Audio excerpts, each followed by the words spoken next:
Waterloo Bridge, London, the 7th of September, 1978.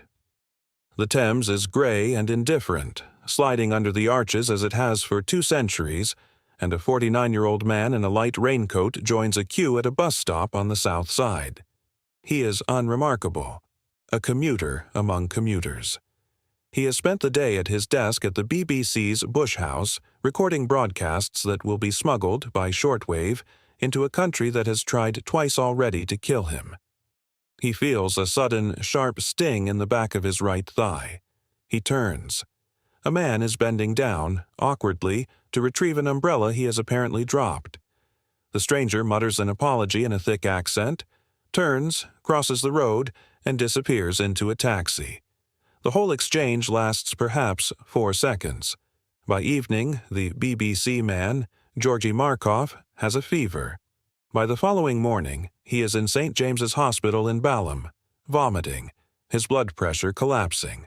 Doctors assume septicemia from an insect bite. They have no reason yet to think otherwise. 4 days later, on the 11th of September, Georgy Markov is dead.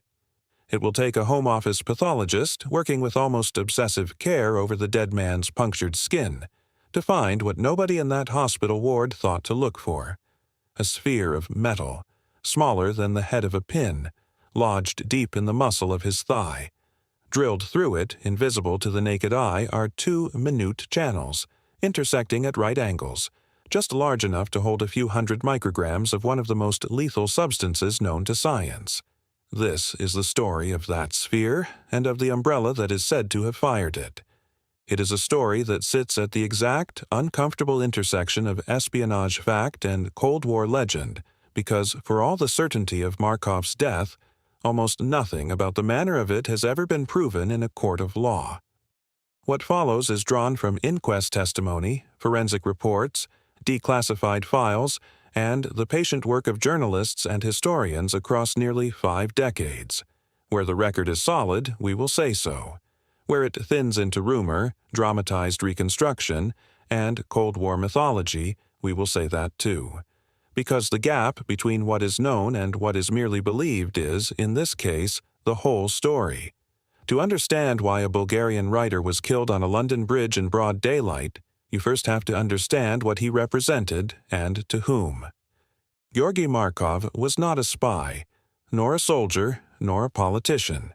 He was by trade a novelist and playwright, and in Bulgaria, before 1969, a celebrated one. He had been an acclaimed literary figure in Bulgaria before he defected to the West. He had dined, by his own later account, in rooms with senior party officials, had watched the machinery of a one-party state from close enough to see exactly how it worked, and exactly what it cost the people who lived under it.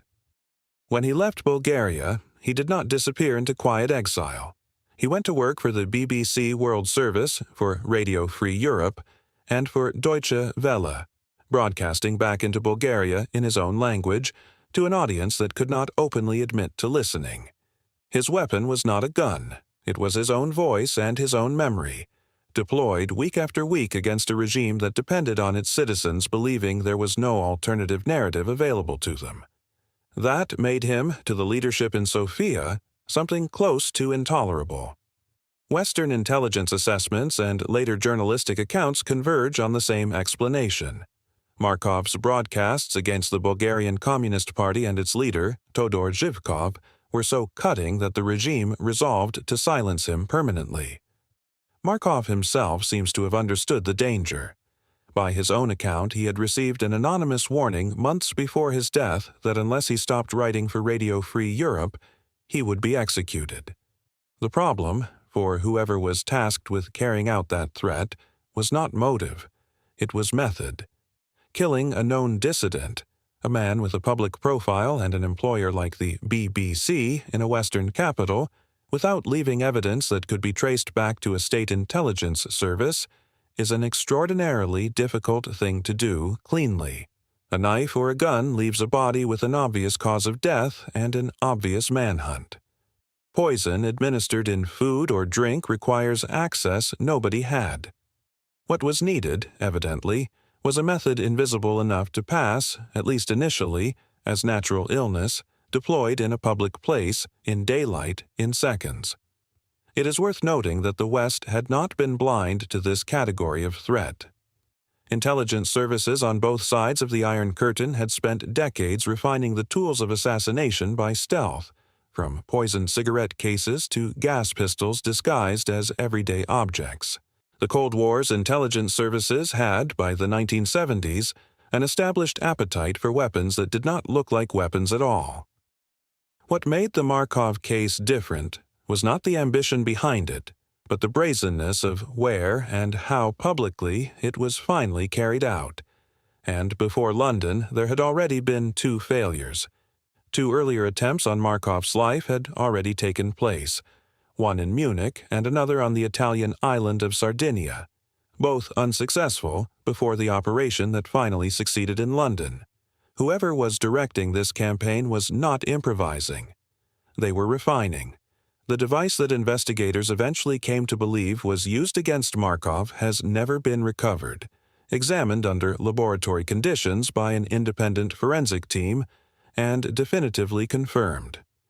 Everything that follows about its supposed design rests on testimony, on later defector accounts, and on inference drawn from the wound itself, and that distinction matters enormously.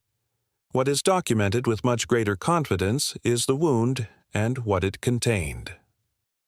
A Home Office pathologist conducting Markov's post-mortem found, embedded in the muscle of his right thigh, a tiny spherical pellet. Forensic examination determined the pellet had been crafted from a platinum-iridium alloy. The choice of that particular alloy was not incidental. Platinum and iridium are dense, biologically inert and resistant to corrosion by the body's tissues, properties that mattered enormously to whoever built it, because the pellet needed to survive intact inside a living body for long enough to release its contents without the body's own defenses dissolving or rejecting it first. The pellet was drilled with 2 tiny holes, intersecting to form a cavity capable of holding only a few hundred micrograms of payload, a quantity so small it is difficult to render in everyday terms. It is closer to a few grains of fine sand than to anything resembling a bullet or a dart in the conventional sense. That cavity, according to the forensic and toxicological consensus that built up around the case, had been filled with ricin. Ricin is derived from the castor bean, Ricinus communis, a plant that grows widely and legally across Asia, the Middle East, and southern Europe, which made the poison itself relatively easy to produce in a state laboratory without raising obvious red flags through scarce or controlled precursor chemicals. Its lethality, however, is anything but ordinary. Toxicologists studying the case afterwards noted that ricin is roughly twice as deadly as cobra venom by weight and has no known antidote. Once inside the bloodstream in sufficient quantity, it begins disabling the machinery inside cells that allows them to manufacture proteins, and organs begin failing in sequence, with nothing available to halt or reverse the process. Markov's medical team in London, working without any of this information, watched their patient deteriorate by a process of elimination, treating him for septicemia because nothing in the textbooks pointed them toward a man who had been deliberately poisoned with a substance most British hospitals would never have occasion to test for. As for the umbrella itself, the device popularly credited with firing the pellet, its existence rests almost entirely on testimony rather than physical recovery. According to journalistic and later historical reconstructions, the device was supposedly assembled to resemble an ordinary folding umbrella, modified so that a compressed gas mechanism concealed within the shaft could, with deliberate pressure on the handle, expel the pellet through the ferrule at the tip with enough force to penetrate clothing and skin, but little enough to feel like nothing more than an accidental knock. The pellet gun umbrella was purportedly developed at a highly secret KGB laboratory known internally as the Chamber, Laboratory Number 12. No such weapon was ever produced in court, examined by independent ballistics experts, or formally entered into evidence as the device used, which is precisely why historians treat its mechanical specifics with considerable caution, even while accepting that a pellet of the kind described was, demonstrably, found in Markov's leg. What happened on Waterloo Bridge that afternoon was, by Markov's own account given to doctors before he lost consciousness, almost absurdly mundane. He felt a stinging pain. He turned and saw a stranger picking up a dropped umbrella. The man apologized in a foreign accent and walked away. If you're finding this story as unsettling as I do, a quick subscribe genuinely helps more than you'd think. Markov noticed, later that day, a small red mark on the back of his thigh, the sort of thing most people would dismiss as an insect bite, and that, crucially, is exactly what his doctors initially assumed it to be when the fever set in. The killer had perhaps 4 or 5 seconds of exposure to his target, in full daylight, surrounded by other commuters waiting for the same bus, and walked away from a crowd of witnesses without a single one of them registering anything beyond an ordinary, clumsy apology. That is the operational signature of the device, whatever its precise mechanics. Not brute force, but invisibility. A killing that did not look like a killing, carried out in a place too public for anyone to imagine an assassination could be happening at all.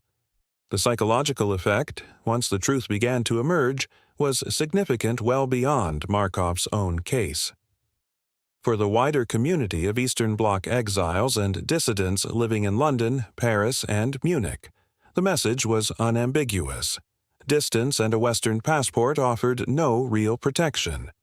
If a man could be killed on a bridge in central London in front of witnesses, no émigré broadcaster, however well known, however publicly protected, could consider themselves safe. It would be wrong, though, to suggest the operational record here is rich or detailed. Bulgaria's own files on the operation, if they exist in usable form, have never been released in full, and Soviet-era KGB records on the matter remain heavily restricted. Decades after the killing, no one has ever been definitively identified, charged, or convicted for Markov's murder.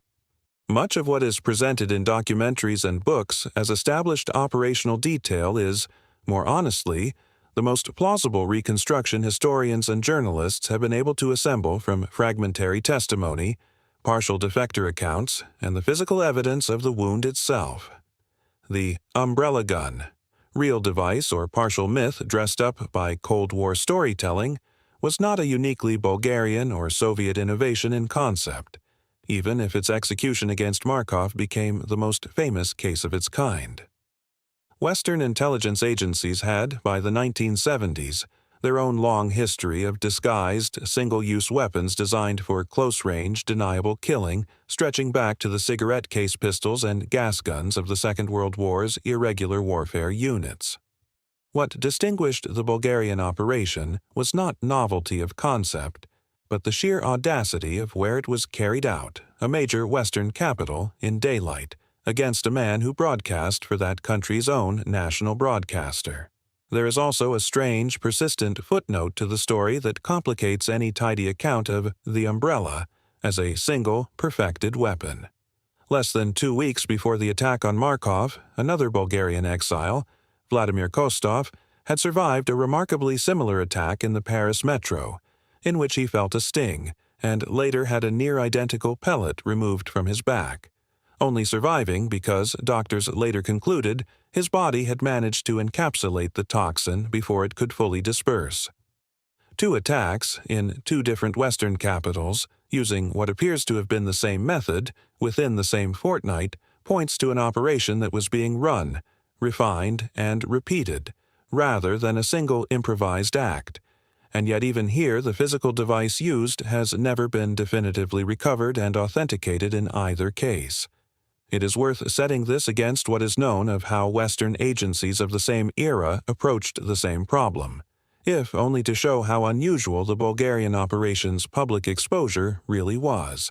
British and American services had, since the Second World War, developed and occasionally deployed their own concealed, single-use tools for close-quarters elimination. But the institutional culture around their use leaned heavily toward deniability through obscurity rather than deniability through audacity. A killing, carried out quietly, in a back alley or a private room with a method that could plausibly be mistaken for natural causes was the preferred model precisely because it generated no spectacle for anyone to investigate. The choice to act on a crowded, well-lit London bridge in the middle of the evening commute ran directly against that instinct, and it is this choice, more than the cleverness of the pellet itself, that historians point to when explaining why the Markov case became so notorious while comparable Western operations, where they existed at all, tended to remain obscure footnotes rather than international scandals. Soviet-aligned services, by contrast, appear to have placed greater faith in the idea that a sufficiently strange and untraceable method would protect the operation even in full public view and for a narrow window of time. That calculation looked sound. It was not the absence of a body that nearly let this operation succeed.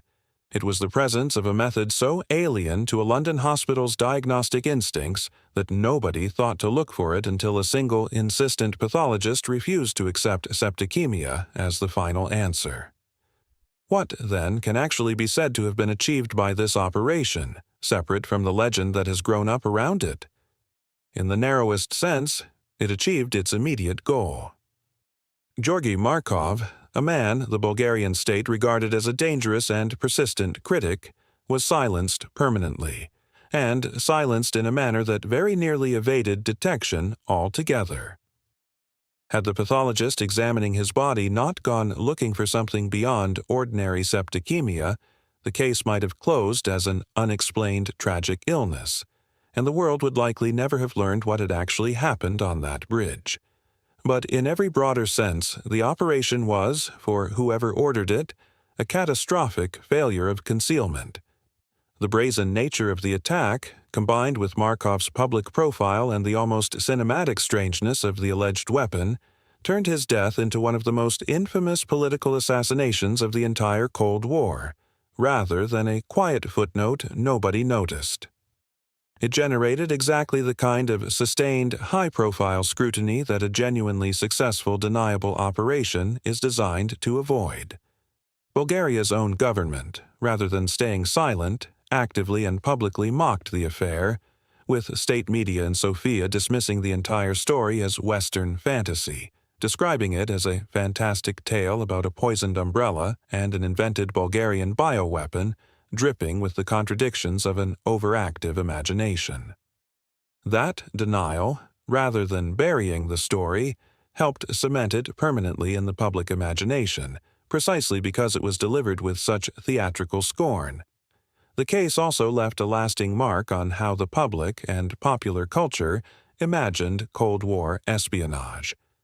The image of the poisoned umbrella tip became, almost instantly, a kind of shorthand for the entire genre of disguised assassination weapons, referenced in spy fiction, security briefings, and popular history ever since. A reconstruction of the device, built from the available testimony and forensic description, is today displayed at the German Spy Museum in Berlin, where visitors can see how convincingly an ordinary-looking umbrella might have been adapted to conceal a killing mechanism, presented explicitly as a reconstruction rather than the genuine recovered article, because the genuine article was never found. Investigations into Markov's death continued, in fits and starts, for decades. British police periodically reopened lines of inquiry as new information surfaced from the collapse of Soviet and Bulgarian archives after 1989, and individuals connected to Bulgarian state security were named in press reporting as likely suspects over the years that followed. Yet, 35 years after the killing, with no one ever definitively identified as responsible, Bulgaria formally closed its own investigation into the case, conceding that a prosecutable answer might never arrive. The Cold War itself ended nearly 2 decades before that closure. The case it produced did not. Return for a moment to that bus stop on Waterloo Bridge. An ordinary Thursday afternoon. An ordinary queue of commuters, tired after work, waiting for a bus that ran, as London buses do, on its own indifferent schedule. Somewhere in that queue, an umbrella is dropped. Somewhere in that queue, a stranger apologizes and walks away into a city of 9 million people who will, within minutes, have already forgotten his face. What makes this story extraordinary is not the size of the weapon. If the testimony and forensic reconstruction are to be believed, it was smaller than a grain of rice, smaller than the full stop at the end of this sentence, and yet it accomplished what 2 prior, more conventional attempts had failed to do. It did not need to be powerful. It needed only to be small enough and quiet enough to pass for nothing at all. What makes it more extraordinary still is how badly, in the end, that quietness failed at its actual purpose. A killing engineered specifically to look like no killing at all became, instead, the single most famous assassination of the entire Cold War, studied in universities, dramatized on television, recreated behind museum glass in Berlin. The very subtlety that was meant to protect its authors from scrutiny is precisely what guaranteed they would never escape it. Every detail that made the device remarkable as a weapon, its size, its disguise, its cruelty, made it irresistible as a story, and stories, unlike bodies, do not stay buried. Georgy Markov spent his career using his own voice against a government that depended on silence. In the end, the manner of his death gave him a different kind of voice entirely. Not the broadcasts he made in life, but the case his death became, one that outlived the Cold War that produced it, outlived the regime that most likely ordered it, and outlived by now almost everyone who could have told us, with any certainty, exactly what happened on that bridge. Nearly 5 decades on, the file remains formally open. The story it tells has never needed to be closed to be remembered.